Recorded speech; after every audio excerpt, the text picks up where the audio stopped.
Hello and welcome back, and this video is about lower lid blepharoplasty, especially for your eye bags. So this patient had traveled all the way from Srinagar to us for his treatment of lower lid eye bags, and we did his surgery, and this is his result after about 2 weeks. And I'll show you the whole journey, what he went through, how we did his surgery, what surgery we did, what was his recovery like, how much pain he had, and everything related to lower lid eye bags. So if you have eye bags, you should ideally watch this video. So this is the pictures that he had shared with us. The problem that he had was the bags, and these were much more in the morning hours and gradually used to go down as the day used to progress. And these are the pictures he had shared with us from different angles. Finally, he decided to visit us in our clinic in Delhi. I am a plastic surgeon practicing in Delhi, Pitampura, and it is by the name of the clinic Panache Aesthetics. He contacted us through WhatsApp. We were able to do a video consultation with him. I was able to examine him. I took his history. I ordered all the blood tests so that he could do his blood test at his native place itself. And when everything was okay, we scheduled a date of surgery, and he directly came to us for the surgery. And this is how he looked before the surgery. As you can appreciate, there is a mild to moderate eye bags in both the eyes, which is more prominent on the right side compared to the left side. And when he looks up, the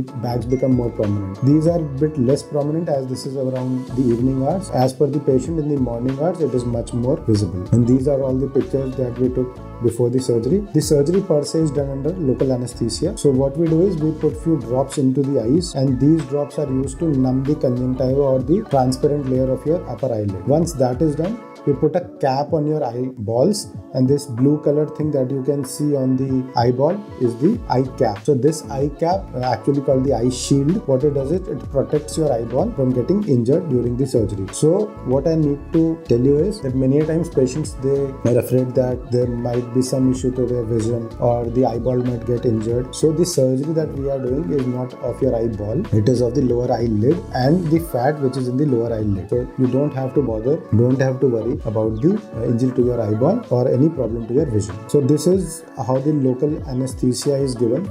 We give small pricks in the lower eyelid. The patient is completely awake. These small pricks, 2 to 3 pricks, are given in the lower eyelid to make the whole lower eyelid numb. Once that is done, we take a few stay sutures. The stay sutures are taken to pull your eyelid so that I can evert your eyelid and then do the surgery in the inside of your lower eyelid. Once this eyelid is everted, as you can see, we again give a small injection in the inner part of your eyelid. The eyeball is the blue portion, and the injection I am giving right now is in the lower eyelid. And again, I prefer to take a stay suture, and with this stay suture I again protect your eyeball, and this is the second layer of protection for your eyeball. Now, using a laser or a cautery, whatever I would feel necessary for the patient.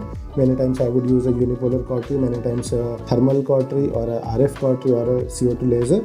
I would open up the conjunctiva, and then I prefer to do a preseptal approach. I go in front of the septum, finally reach the fat bags, and this is the fat bags which automatically protrudes out. We take out all the fat bags that are visible, that are coming out on its own. We cauterize it, remove it, and that is it. Once that is done, the surgery is over. There's a very fine stitch that we would then put across your cut, and that is all. The surgery is done. Now we move to the next eye, and the same process is repeated on the other eye as well. So this is how the surgery is done, and for him, this was the amount of fat that was removed in him. This is immediately after the surgery. This is how you look immediately after the surgery. Don't worry about this swelling. All this swelling will automatically disappear in about a week's time. There is a bit of bruising later on. This blue color that you can see is the marking of the pen that I had used to mark the eye bags, and you can see this whole area is now empty. There is no swelling in the lid. This is how he looks when he tries to look up. There is no swelling now in the lower lid. Now what happens is, after some time, the face begins to swell. As it happens after any injury, the face would swell after the surgery as well, and the surgery swelling will take almost a week to come down. And this is how you look after about 1 week. These are the various pictures this gentleman had shared with us after about a week, and was extremely happy with the results. All the swelling had gone, and he was extremely happy because he was suffering from these eye bags for a long time. Otherwise a very handsome man. And these are the various pictures the patient has shared with us, and he is extremely happy with the surgery. In case you have any problems of eye bags or any problem around your eyes and you want rejuvenation of your periorbital region, you can always contact our team, or you can write in the comments below, and we'll be happy to help you. Thank you.